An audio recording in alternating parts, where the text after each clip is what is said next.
আমাদের পাড়ার একটি মহান আমজাগর অনুষ্ঠানের এটা দৈনিক খাওয়া দাওয়ার ছবি। মহোৎসবের দিন তো অনেক বড়, 10,000 লোকের খাওয়া দাওয়ার আয়োজন থাকে। আর এই কদিন সংকীর্তন চলছে, উৎসবের সাথে সাথে কিন্তু হাজার হাজার লোক সারা দিন থেকে রাত 12টা-1টা পর্যন্ত খাওয়া দাওয়া চলছে। দেখতেই পাচ্ছেন সকাল থেকে কিন্তু উনুনগুলো জ্বলছে। আর অবশ্যই নিরামিষ ভাতই হয়, ভাত, ডাল, সবজি, সয়াবিন। আর এখানে কিন্তু কোনো প্রফেশনাল রাঁধুনি থাকে না এই 5 দিনের অনুষ্ঠানে। শুধু মহোৎসবের দিন থাকবে প্রফেশনাল রাঁধুনিরা।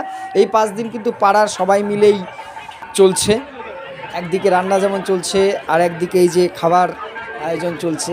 হাজার হাজার লোক আসছে দুপুর থেকে রাত অবধি। সত্যি একটা মহোৎসব তো মহোৎসবের মতোই চলছে।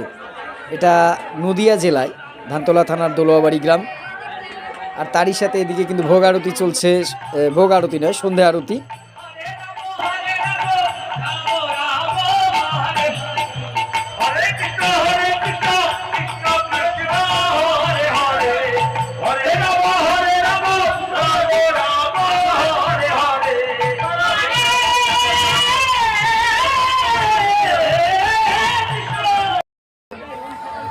এই প্রসাদ খাওয়া দাওয়া কিন্তু এখনও চলছে।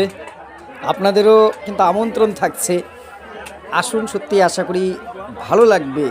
সবাই সমবেতভাবে, জাতি, ধর্ম, বর্ণ নির্বিশেষে মানুষের যে অংশগ্রহণ, সত্যিই যেন একটা মহোৎসবে পরিণত হয় এই অনুষ্ঠান। প্রত্যেক বছর 48তম বর্ষে এটা চলছে। সম্পূর্ণ অনেকগুলো গ্রামের মানুষের সহযোগিতায় এটা চলে। সবার আমন্ত্রণ রইল, আপনারা আসবেন। আর আপনাদের কার কার এই ধরনের অনুষ্ঠানের সাথে যুক্ত থাকতে ভালো লাগে অবশ্যই সেটা কিন্তু একবার কমেন্ট করে জানাবেন। আমি নিজে তো ইনভলভ থাকি যতটা সম্ভব, সমস্ত কাজের ফাঁকে দিয়েও খুব ভালো লাগে। রাধে রাধে।